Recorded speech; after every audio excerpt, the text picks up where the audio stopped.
Welcome to Unlapped. After a quiet weekend, the Qatar Grand Prix is just days away. Katie George alongside Nate Saunders.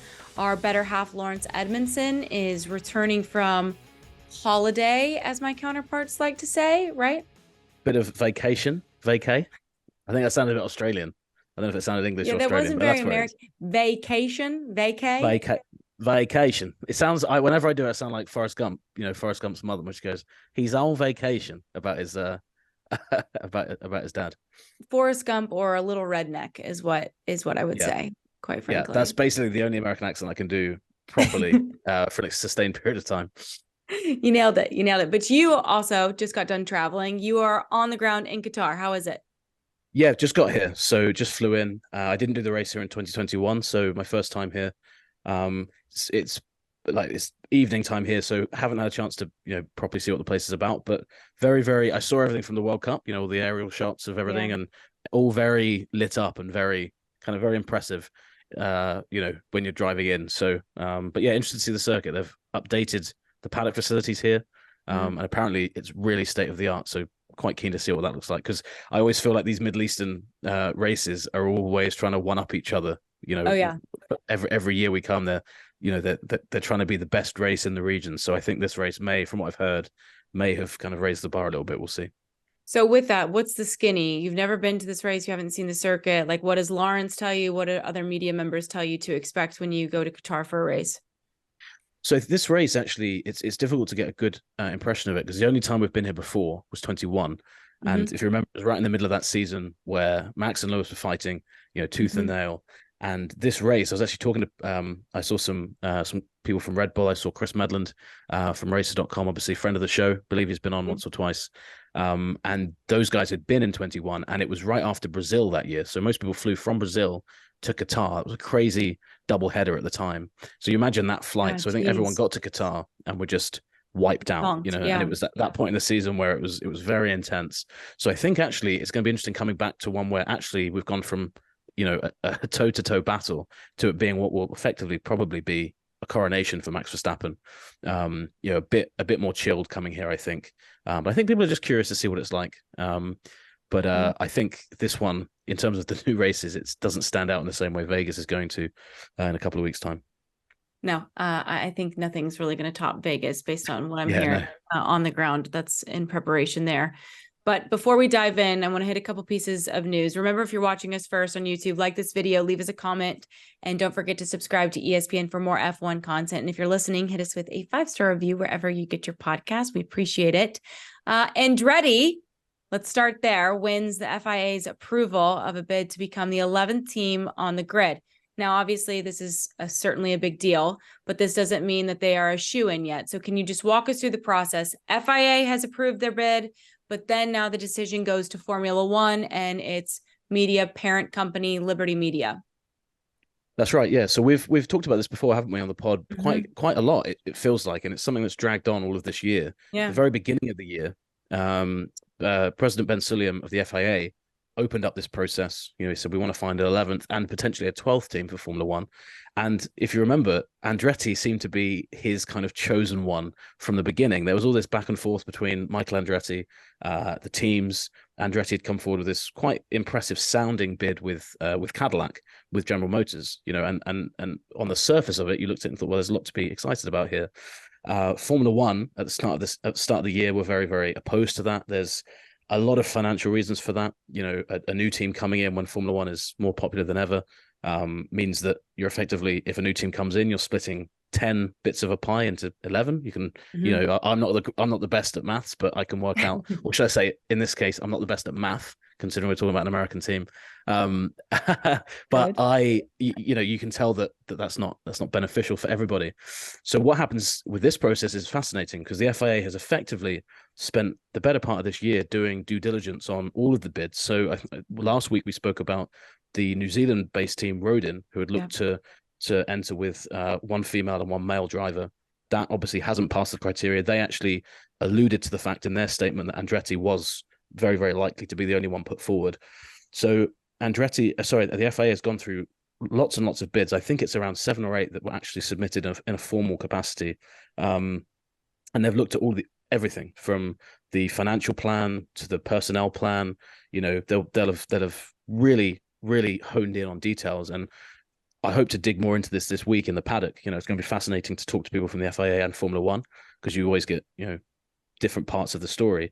But what is clear here, we've had different points where new teams have entered Formula One. 2010, 3 teams entered, and they were all bankrupt they were all off the grid, you know, in a matter of years. Haas obviously joined in 2016. They're still going strong. They had some difficult years, but they've really established themselves well. From what I've been told from the FIA side, this has been a far more rigorous process than those 2 times put together and then some. So, you know, you're talking about an order of magnitude of more scrutiny, you know, into everything. And I think that's where this is interesting. So effectively what the FIA has done, for people listening, is they've presented to Formula One, who are, you know, and to Liberty Media, who are the commercial rights holder, here's a team we think has everything you need to enter Formula One, passes all the checks and balances we as the governing body want to see from a new team. It's now up to you as the commercial rights holder, as the championship, to allow that team on the grid or not. And it's a fascinating situation, isn't it, Katie? Because we know there's a tension between those 2 bodies, as you know, as this fascinating dynamic in Formula One always is. FIA has now, you know, if you're talking about a tennis match, I watched King Richard on the plane over here, the movie about the Serena and Venus Williams. So got tennis on my mind at the moment. But they've effectively pushed F1 to the very back of the court. They're in a very, very defensive position now, because it's going to be very difficult, I think, for them to turn around and reject this bid out of hand, as we can get into a bit more. But Andretti and the FIA right now, if you're either of them, I think you're feeling pretty good about it. I thought you were going to say the ball is now in your court, Formula One. I was trying to think of the phrase, and I was like, there's too many ways to slip up and make that a very embarrassing sentence. So I just thought I'll leave it alone. So I went for the other one. So the ball is in Formula One's court at this point in time. So I think it's interesting. You have the governing body, and then you have the 10 teams. Do the 10 teams get a say? Is there a vote? It has to be unanimous? Like, how does that work? Because we know that some of these teams are lukewarm to the idea, as you mentioned prior, because they're wary of diluting the overall kind of pot of revenue, right? And also, as it currently stands, it's a $200 million entry fee to join. That's right. Is that going to possibly change? Because some of the teams feel like, well, $200 million at the current valuation is too small of an amount as compared to what it maybe should be. Yeah, absolutely. So that fee is the dilution fee. And that was agreed quite a long time ago now, for any new team to come in. And what it was meant to do, that 200 million was meant to be spread between the 10 teams, and basically cover the loss from 10 bits of the pie to 11. Now, because Formula One teams right now are making more money than they ever have before, they all feel like that dilution fee should be a lot higher than that. So I think that is going to be one of the big sticking points. I think that the teams, I get the impression that what will happen now is that Formula One is slowly going to have to bring the teams on board here, because Andretti, I think, and the FIA can probably go down a legal route now. If the bid is blocked, do you start to run into antitrust issues? Do you start to run into all kinds of legal problems down the line? Because effectively, I'm not a legal expert here, but that's some of the things that people have been talking about over the last 24 hours. So it's going to be really fascinating. But you're right; those are the concerns the teams have. As far as I know, this is something that Liberty Media will deal with as a one-off thing, but they're never going to agree to it if there's, say, 5 teams that aren't on board or 3 teams not on board. They're going to want a unanimous view from everybody. So even though there isn't a one check box vote from every team, effectively they all have a say. And it's going to be interesting now to see how the politics play out. Because if you remember, Alpine have already said that, so the Cadillac part of it does sound on the surface, when you hear it, you're like, that sounds like they're providing an engine. From what we heard at the start of the year, they're just going to put a badge on the car. Now, that might not be the case. We might hear differently this week, because that might be something, if Cadillacs decide to invest a bit more money into that, that might be why the FIA has actually pushed this over and said, look, another engine manufacturer coming in 25 or 26. Obviously, we have Audi coming in. I have a feeling that maybe there's a slightly stepped up involvement from Cadillac. Again, I haven't had that confirmed, but that the fact that we've got Andretti on the table and we don't have any of these other teams on the table would suggest that. But if that isn't the case, Alpine have already said they will, which is obviously Renault, will supply an engine. So you start to get a fascinating politics dynamic here, where Renault will look at it and say, well, this is a chance for us to have a customer team. other teams may look at it and say, well, we're not getting enough from the dilution fee, or, politically, this is bad for us. So it's going to be a really fascinating couple of months, and pretty consequential, because this is the first time Formula One's had to deal with this situation since Haas joined the grid. And now, especially with where F1 is in America, more eyeballs on it than ever. And if you remember at the start of the year, Michael Andretti called the F1 teams greedy when they kind of were lukewarm to his approaches. It's going to be very difficult for Formula One not to look like that, even if they feel like they have justified reasons for not letting a team on, because it all comes down to the financial side of it. And so it's a really fascinating one from a PR perspective, how things have shifted around, and now Formula One are kind of on the back foot a bit. And as you say, the ball is very much in their court. Netflix, just make sure you're in the room. Yeah, we would love to see that go down. I think Michael Andretti is going to be. We have I don't know if you guys have this phrase. You probably don't. Of grinning like a Cheshire cat. Yeah, I think it comes from you guys, but yes. Yeah, it sounds, as I said it, I was like, that's definitely one of the most English phrases that I've ever said. But I can imagine Michael Andretti doing that right now, because there was a time a few months back where it didn't seem too likely that this was going to go anywhere. We heard about all this whole process that was going on, and it just didn't seem like we were going to get to a resolution with this, or to the point we have got to. The FIA has, I think, similar to what they did with the budget cap, they said we'd rather take a longer time with it and make sure we've got everything in place, and then release the press release they did this week. So yeah, we'll see what the next steps are. But this is now the hot topic in Formula One, for the next months until it's resolved, because this could, in theory, just sorry, Katie, rambling on this, but in theory, Andretti could join the grid in 2025. That was my next question. Timeline wise, where are we? So if F1 somehow manages to agree very, very quickly, I think probably by the end of this calendar year at the very latest, Andretti probably could come in for 25. Wow. I don't see the benefit from them of doing that, because they'd have to build one car, and then in 26 the regulations change again, and they'd have to effectively build a completely new one. I've heard some teams question the logic of 25, some of the existing teams. So 26 seems the most likely time. But if you're Michael Andretti as well, you're probably keen to get in as quickly as you can and kind of establish yourself as a team, get your operations up and running. Crucially, they want to operate out of Banbury in the UK. So early on, there was talk of will they be based in the US? And I think another thing that came out of the FIA, and actually I'm hoping to see the FIA president, in a media session this week. I want to ask him, is it impossible now for any prospective teams to be based outside of Europe? Because initially the talk was maybe they'll be based in the US. Obviously, Rodin, who we spoke about earlier, wanted to be based in New Zealand. I think with the logistics of Formula One, with the freight, with the employees, etc., you've got everyone else based in Europe. I can't see how you can realistically do it if you're not there. So I think that as well might be another thing that's changed over the past kind of 6 or 7 months for Andretti. New Zealand was hard to wrap your head around logistically, being able to overcome that. So it makes sense that they'd want to be located over in Europe. To that point, and then the last note before we hit our preview for Qatar, do you feel like there will be a need, a want, a desire for an Andretti team to have an American driver in its lineup? I do. And Michael Andretti said that previously. I think he's gone on record a few times and said one of the things he wants to do. I mean, he's tried before. He tried to buy Sauber a few years ago, and he was very, very keen at the time to enter with Colton Herta. Obviously, Herta is still somebody who is talked about a lot. Pato Award's not American, but he's a Mexican driver, but doing very, very well in IndyCar over the past few years.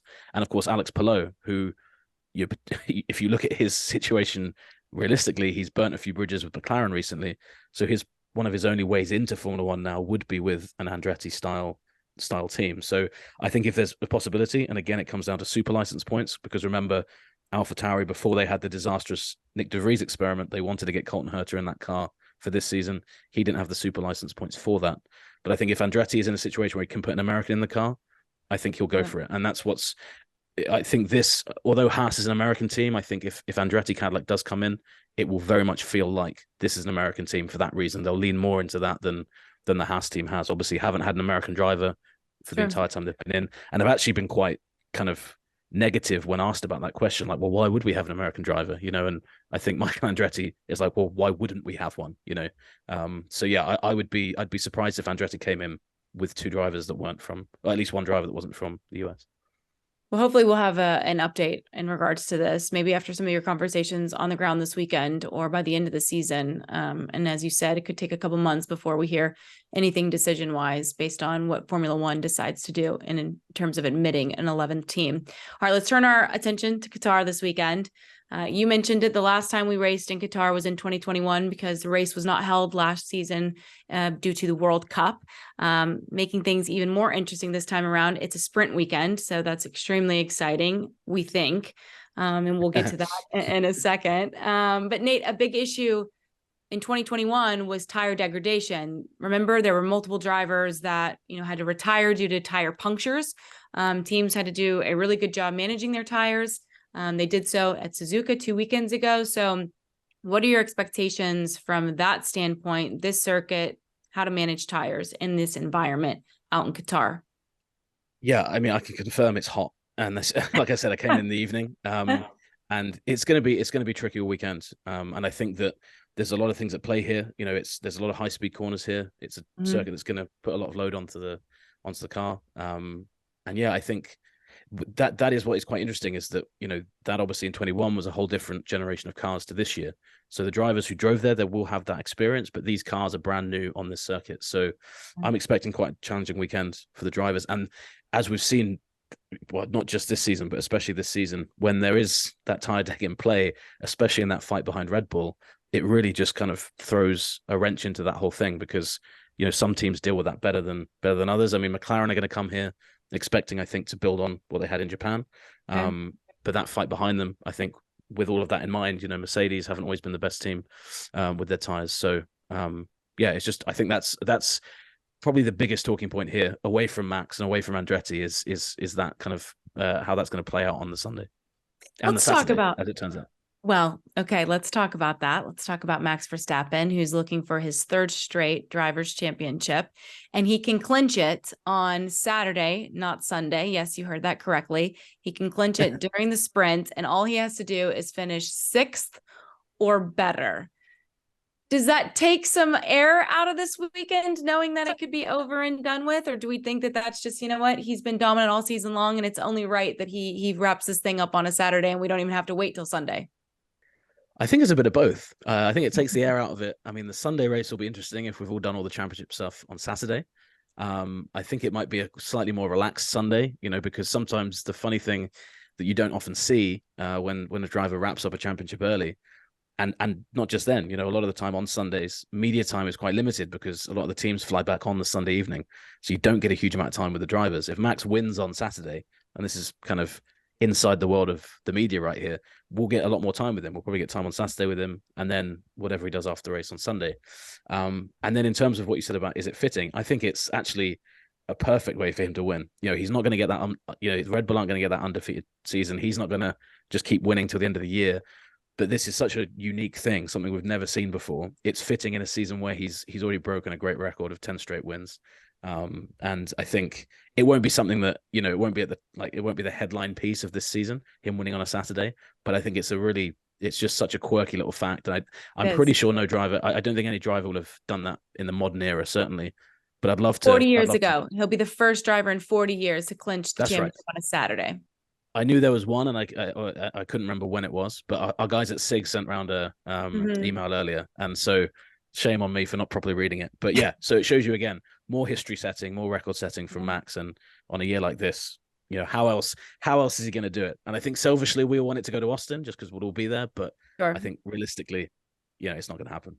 You'll get to see it. And he's coming off of arguably one of his most dominant performances of the season in Suzuka. So we expect much of the same from him, obviously, here in Qatar. On the other side of the Red Bull garage, what are your expectations from Checo after what was a tough weekend in Japan? Yeah, really tough weekend. And I mean, we've talked about Perez all season, his ups and downs, and the downs have been really low. They've been super, super low. And I think I mentioned it on the last pod. It felt like coming out of the summer break, he'd kind of got over the worst of his poor form that kind of went into the summer break. You had a feeling, okay, he maybe is getting over some of that stuff. And then you see a weekend like Japan where it was terrible. I mean, he looked as bad as I think he's looked all season. I think Qatar in 21 is where he first got the nickname, the Minister of Defense. If you remember, he had some battles with Lewis at that race, and that, and then in the finale that year, he had a great spell where he held Lewis up for quite a while, and that was, if you think about Perez's time at Red Bull, he's obviously had some wins, but playing a role in that championship, I think, was one of his standout moments. I'm not saying he's going to be in a position to do that again, but it's a circuit where clearly, he had a special moment with Red Bull before. So you just hope he gets it together, because no one likes to see a driver in a spiral like that. And because we know he's driving for Red Bull next season, it's kind of, you need him to be in a better position, because if Max is ahead again by a distance next year, we need Perez. I don't think anyone believes Perez can do it over a season, but we need at least that glimmer of hope Bottas used to give us at the start of a season, where it's like, oh, he wins a race or two, and then it fades away. And I think maybe Perez did that this season. But yeah, I think he just needs a strong weekend. But I mean, what is that for Perez at the moment? I mean, what would you say? He qualified 5th in Japan, then obviously had that awful race that he did. But really, Red Bull were like, well, if he makes his way up the grid on Sunday, then he's done a good job. And it feels like their expectations now are so low that it's hard to quantify what a good weekend is for him now. I think you'd have to expect top 5 in qualifying and then finishing second in the race. Like that's where your standard is based on what Max is doing in the RB19. But to your point, because he hasn't qualified consistently, we have lowered our expectations of, well, if he finishes in the points, but like that can't be the standard if you're Red Bull. Yeah, right. And that it's not. And so I think that's where the frustration and maybe a little bit of resentment has started to creep in between both parties. And I just ask you this because it felt like rumors were spinning this past weekend on Twitter and different social media platforms, where it said, 2024, that Red Bull would look possibly to move on mid-season or after to Daniel Ricciardo, that Daniel Ricciardo would be the man in waiting. And we obviously know that there's a reason they're bringing Daniel Ricciardo back, but what do you make of that people are already pointing to 2024 midway through the season if he's not in great form?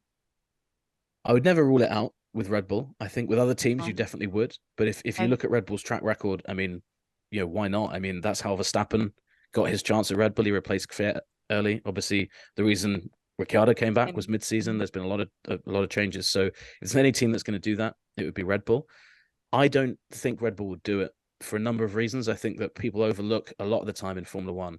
People overlook the importance of marketing and business. And Perez for Red Bull in the Latin market is huge, and he's not, he's not performing well, but he's not hurting them either. Yeah, like Max this season especially, Max has won the Constructors Championship on his own, basically. He's still ahead. He still leads that. If you take his points, he's still ahead in that. So Perez is in an interesting position. I think it will be different next year if McLaren or Mercedes or Ferrari make a really big jump over the offseason and are really clipping at the heels of Red Bull. If Perez is still in this form, then absolutely, I think he's under a lot of pressure, because then suddenly his role goes from being, we don't just need him to be number two and good for marketing and good for, what we're trying to do in these regions. It's actually, well, we also need him to be doing well on track and actually winning us this championship.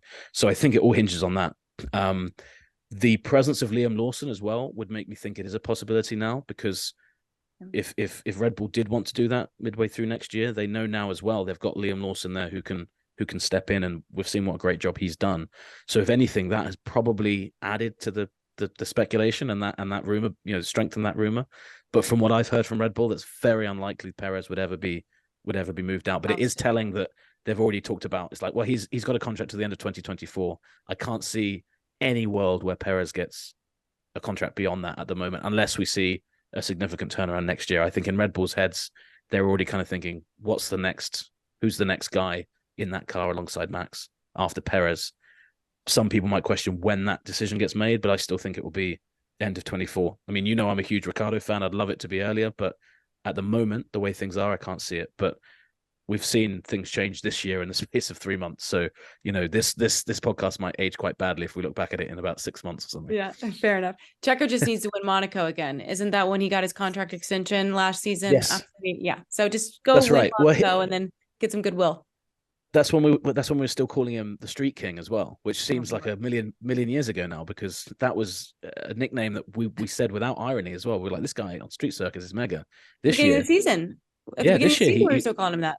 yeah. And then obviously two of his worst performances since Monaco and Singapore, Mhm. have been on street circuits as well. So yeah, hard to see light at the end of the tunnel for Perez, but for his longer term future, you feel like he's safe for the time being. You mentioned the trio of McLaren, Ferrari, and Mercedes. In terms of who will be the biggest challenger this weekend for Red Bull, who would you put your money on of those three teams? McLaren, I think, quite comfortably. This isn't quite the same type of circuit as Suzuka in terms of high speed, but it's got a lot of that higher medium speed corners here. And you would expect, and that was one thing McLaren said to us earlier in the year when they introduced this upgrade, was they looked at the makeup of the season and they said, well, if our weakness is slow speed corners, then that is a problem, but there's less of that on the calendar than there is medium and high speed. And we saw at Suzuka just how strong that car is. And also you have Lando and Piastri who are performing really, really well as well. So I think add all that together, I think McLaren are going to be strong again. But again, it is interesting as well because with Mercedes, I feel like you can never really work out where they are. And then we saw that step up from Ferrari as well. So the Friday, and this is a quirk of the sprint race format, we only get one practice session this weekend before qualifying. So I feel like that, especially with the tire degradation you mentioned earlier, it could actually be quite a mixed up grid on Friday evening. I really like that format because you only really get an hour to understand the car and to work out your setup. So while I think McLaren will be strong, I can see the grid being a little bit of a mix behind Max Verstappen, probably, but a bit of a mix nonetheless. Okay, my follow-up then would be who has a stronger weekend between Ferrari and Mercedes? I'm going to say Ferrari. I think if you look at Ferrari's trajectory recently, yeah, they've been building, and Lawrence hit the nail on the head on the last show. They've made clear improvements with the upgrades they brought to the car, but I think operationally as well, Ferrari is just that they're in a much better place they were a year ago, and I think you're starting to see the results of that. You're starting to see that they're not making the same mistakes they were on strategy. I think they're seizing opportunities in a better way than they were before. Sainz is performing really well at the moment, and I think Charles had a bit of a kick up the backside in Japan and was fourth. And I think you can tell he's kind of, he's back in the game, or hopefully he's back in the game. So I would just edge it to Ferrari just based on recent form. We mentioned Liam Lawson earlier, and I just want to point out that he will be racing for AlphaTauri in Qatar. That was one of those dates that were circled possibly for Daniel Ricciardo to make his return. We were hopeful, but they also said that there's no need to push this. So now we are looking for Daniel Ricciardo to make his return to the grid in COTA, or in Austin at COTA. So what can you tell us about this? No surprise here that we're not going to see Danny Rick. Yeah, and it was the date they originally wanted to come back, as you say. But I think that now that we know Ricciardo's in the car next year, and that we know that Lawson isn't in the car, and that we know that Perez is in Red Bull, as we mentioned, there's no rush coming back. It's not like he's got only a few races to prove whether he can replace Perez or anything. Everything's lined up for him. So I think Red Bull are like, you impressed us in the first two races back in Hungary and Belgium. There's no point us rushing it. He loves Austin as well. I think he's going to come into that race, just in a really good place. Austin loves him. He's one of the most popular drivers in America. And I feel like, and we've talked about this before, haven't we, quite a lot. And we even talked about it with him at the start of the year at the Red Bull launch. But Ricciardo, I feel like, unlike so many other drivers, is massively, his happiness is really key to how he performs. I know that sounds really stupid, but some drivers, you feel like they can drive, when they aren't in a great place. Ricciardo, you need him to be in that special place. And I think in Austin, coming back from what sounds like he's been in quite, not a bad place in terms of, really, really negative, but I think he was pretty bummed out by the way that all happened. He was on such a high going to Zandvoort. I think coming back to Austin, it just makes sense for everyone. And I think AlphaTauri have got some 2024 announcements, losing track of the years already. Katie, is terrible. To come in Austin in terms of what their team is going to be called, what it's going to look like going forward. Because obviously we know Red Bull's selling the name of the team next year. So I think him coming back just adds to that. So I think everything's just come together to a point where they're like, let's give Lawson one more race. Let's make sure you're 100% when you come back. And then everyone's happy in Austin, except sadly, Liam Lawson, who I think is going to be a bit bummed out. I know, because talk about somebody seizing an opportunity and really showing what they can do with it. So hopefully he's earned himself some goodwill in the future should an opportunity present itself. I think he'll be a lot of people's first call based on the way that he's performed over these last few races. Best of the rest, who will you be keeping an eye on this weekend? Is it Aston Martin and Lance Stroll, Logan Sargent at Williams, Yuki, Alpine, Haas? Dealer's choice. Yeah, I mean, all of the above. But I think, to be honest with you, Stroll and Aston is a real. They're a story that's kind of gone under the radar a little bit. But we've discussed it previously. Stroll's in such a tricky situation, and Aston just generally. I mean, I heard some of the radio messages from Alonso at the last race, and we talk about happy drivers. I mean, at the start of the year, Alonso, it was like he'd won the lottery. He was the happiest we've ever seen him, or at least since he was winning championships. Now we're starting to see that those frustrations that Alonso's maybe more famous for are creeping back to the surface again. And I think maybe on the flip side to Ricciardo, an unhappy Alonso is not somebody you want around in your team. And I totally understand why he's upset. He started the start of the year, he was saying, we can win a race this year, guys. Like, we're right there. And they were the next best team. In the space of 6 months, they've dropped all the way back to probably where everyone would have put them at the start of the season, in fairness. But when they've started from such a high point, got to be demoralizing. And you add to that he probably feels like he's carrying all the weight of the team. And you look across the garage, you've got the son of the owner as your teammate. He's not doing very well. I think there's lots of questions about whether Lance Stroll should be in Formula One at this point. He's got to be aware of that. I know drivers say I don't read the media, but they don't live in a cocoon either. They must know that stuff. So I think it's a really interesting point in the season for Stroll. I'm not sure Lawrence Stroll's ever going to get rid of his son, but at some point, I mean, a businessman's got to make a business call. And maybe I've watched too much Succession over the past year and a bit, but maybe at some point Lawrence Stroll looks at it and thinks, well, maybe the best thing here is to go away from family and to do something else. So I'm not saying we're near that yet, but we're getting to a point where that is seeming more realistic. So I'd say Stroll, but there's a bunch of drivers. I mean, Sargent, has been given a vote of confidence by Williams. They've said they want him in the car next year. Sounds like they're going to keep him, even though he's not been having the best form. But I think he's coming with a chip on his shoulder as well, because, again, the when people start talking, I think when it's fascinating, isn't it? When Formula One fans decide you're not good enough for Formula One, it's almost like it's stamped on your head. It's like, yeah, he's not good enough. And I think a lot of people have that with Sargent now. And it can be so hard. It can be so easy to make that, to build that impression. So difficult to break it. Yeah. So, I think both of those guys, Stroll and Sargent, are in that position of their careers now where everyone's kind of made up their minds about them. And it's on those drivers to prove everybody wrong. Yeah, and you only have so many opportunities left to prove them wrong at the end of the season, before we get to the end of the season. So you hope that they're able to do something with the few races remaining. My favorite portion is predictions. And I thought about asking Tyler Denning to join us in Lawrence's absence, like he did a few weeks ago. But Tyler picked correctly in predictions for Lawrence. And so his lead is even further ahead of me. So that's why I did not invite Tyler back. I hope you're okay with that. Yeah, no, a little harsh, but self-serving. I think let's use this opportunity without Lawrence to just completely ruin the integrity of the whole thing.